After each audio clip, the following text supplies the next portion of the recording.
സംസ്ഥാനത്ത് മഴക്കെടുതിയും പ്രളയദുരിതവും രൂക്ഷമായി തുടരുകയാണ്. ഇന്ന് കൊല്ലം, തിരുവനന്തപുരം ഒഴികെയുള്ള മറ്റു 12 ജില്ലകളിലും ഓറഞ്ച് അലർട്ട് ആയിരുന്നു. നാളെ എല്ലാ ജില്ലകളിലും യെല്ലോ അലർട്ടാണ് പ്രഖ്യാപിച്ചിരിക്കുന്നത്. വിവിധ അപകടങ്ങളിൽ ഇന്ന് 4 പേർ കൂടി മരിച്ചതോടെ സംസ്ഥാനത്ത് 2 ദിവസത്തെ മഴക്കെടുതിയിൽ മരിച്ചവരുടെ എണ്ണം 12ആയി ഉയർന്നു. മഴക്കെടുതിയിൽ സംസ്ഥാനത്തുടനീളം 27 വീടുകൾ പൂർണ്ണമായും 196 വീടുകൾ ഭാഗികമായും തകർന്നതായി സർക്കാർ കണക്കുകൾ വ്യക്തമാക്കുന്നു.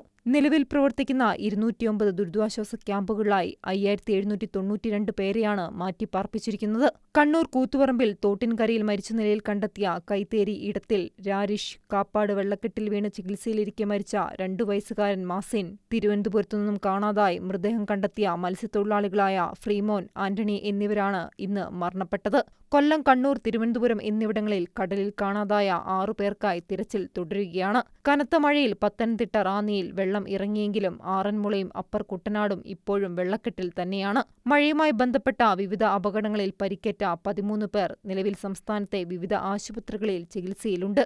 അതേസമയം കനത്ത മഴയും വിവിധ മേഖലകളിലെ പ്രളയവും കണക്കിലെടുത്ത് വിവിധ ജില്ലകളിൽ തിങ്കളാഴ്ച അവധി പ്രഖ്യാപിച്ചു.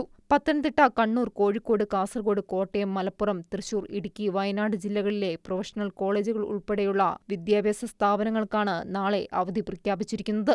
ആലപ്പുഴയിൽ കുട്ടനാട്, ചെങ്ങന്നൂർ താലൂക്കിലെ വിദ്യാഭ്യാസ സ്ഥാപനങ്ങൾക്കും ജില്ലയിൽ ദുരിതാശ്വാസ ക്യാമ്പുകൾ പ്രവർത്തിക്കുന്ന വിദ്യാഭ്യാസ സ്ഥാപനങ്ങൾക്കും നാളെ അവധിയാണ്. അതേസമയം മുൻകൂട്ടി നിശ്ചയിച്ച പൊതുപരീക്ഷകൾക്കും യൂണിവേഴ്സിറ്റി പരീക്ഷകൾക്കും അവധി ബാധകമല്ല. News desk Shekinah news.